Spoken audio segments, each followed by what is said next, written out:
If you don't use it, do you really lose it? Is that actually true?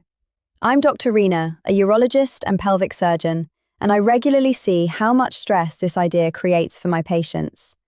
Many of them believe they need special routines or exercises just to keep their sexual function intact. But the scientific truth may surprise you. Today, I'm going to explain what really happens in your body and walk you through the research for both men and women when you're not sexually active. And we'll focus on what truly matters for maintaining sexual health over the long term. Be sure to stay with me until the end, because I'll be covering not only what happens to men when they don't use it, but also what happens to women.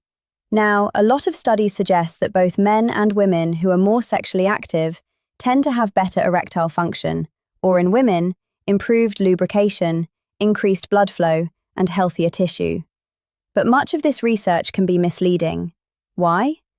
Because people who are having more sex often already have better overall health to begin with. For men, they may already be experiencing stronger, more consistent erections.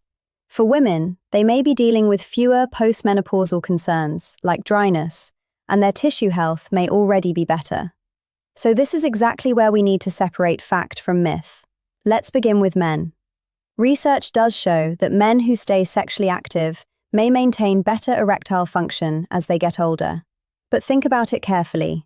Men who are having sex more often are likely already able to achieve erections without much difficulty. So naturally, they appear to have better function. But what about men who begin to experience problems with erections?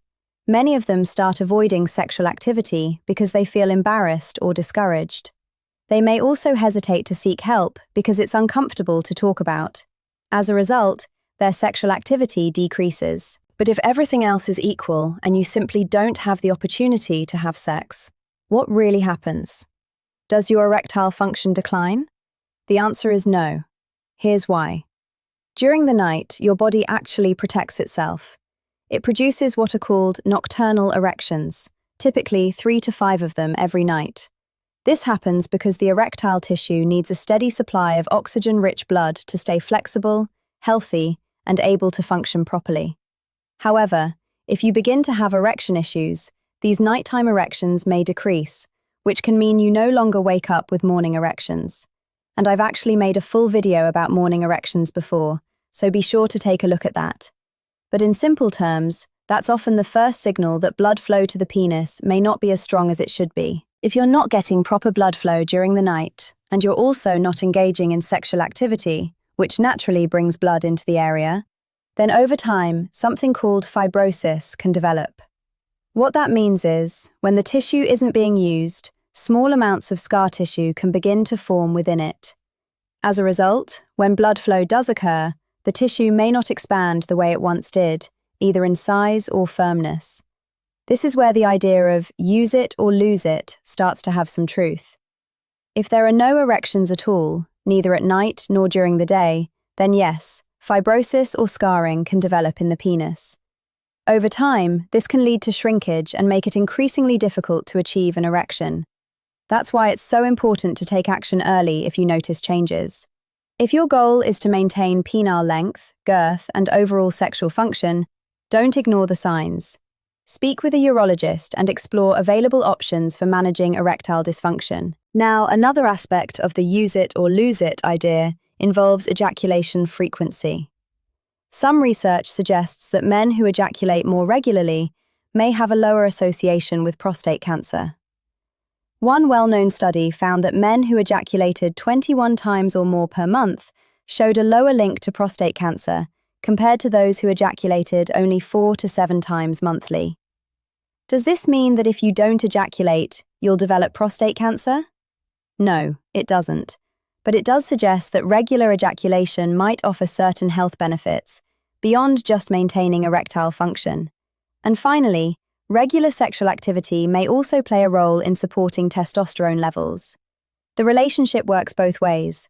Higher testosterone can increase desire, which leads to more sexual activity. At the same time, consistent sexual activity can signal your body to help maintain those hormone levels. You do need a certain level of testosterone to feel desire and engage in sexual activity, and when levels are low, it can also affect your ability to achieve an erection. But staying sexually active may help reinforce the body's natural balance. And one more benefit of regular sexual activity is that it can help keep your pelvic floor muscles strong. Every time you reach orgasm, those muscles contract, and that repeated action helps maintain their strength. As I've mentioned many times before, the pelvic floor plays a key role in several body functions, including erectile function, urination, and bowel movements. You'll often see videos online claiming there are ways to exercise the penis. But the truth is, you don't need to exercise the penis itself.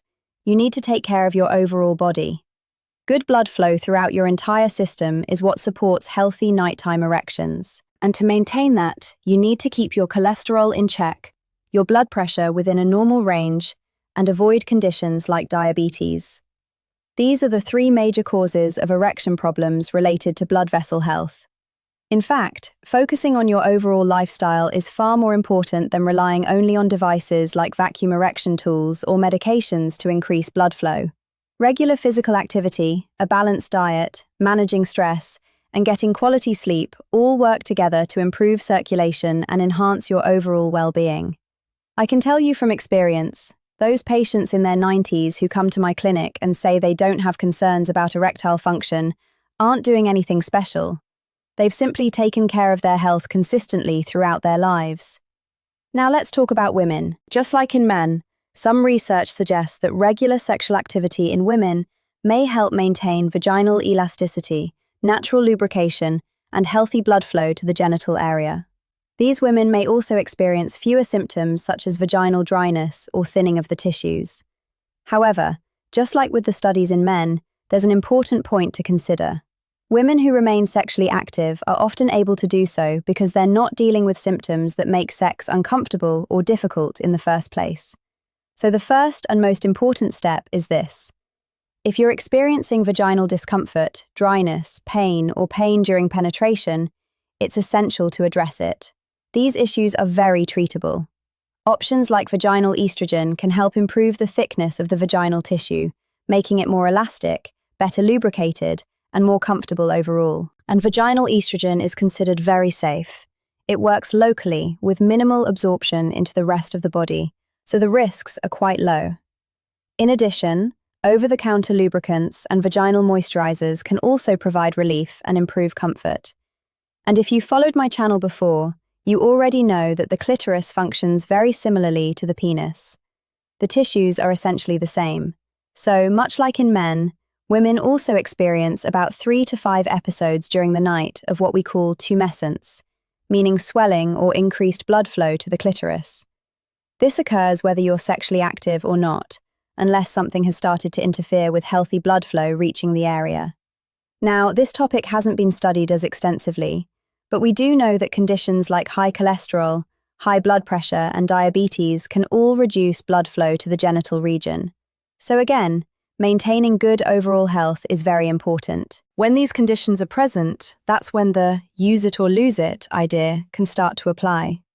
You may notice that arousal isn't as strong as it once was, or that orgasms feel less intense, simply because there's less blood flow. You can also use tools like vibrators, which help stimulate blood flow to the area externally.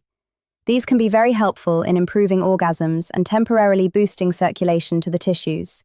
And just like in men, when women have orgasms, the pelvic floor muscles are actively engaged. Now, many women experience weakened pelvic floor muscles after childbirth. This can show up as symptoms like urine leakage when coughing, sneezing, or lifting something heavy, as well as a sudden urge to urinate or difficulty reaching the bathroom in time.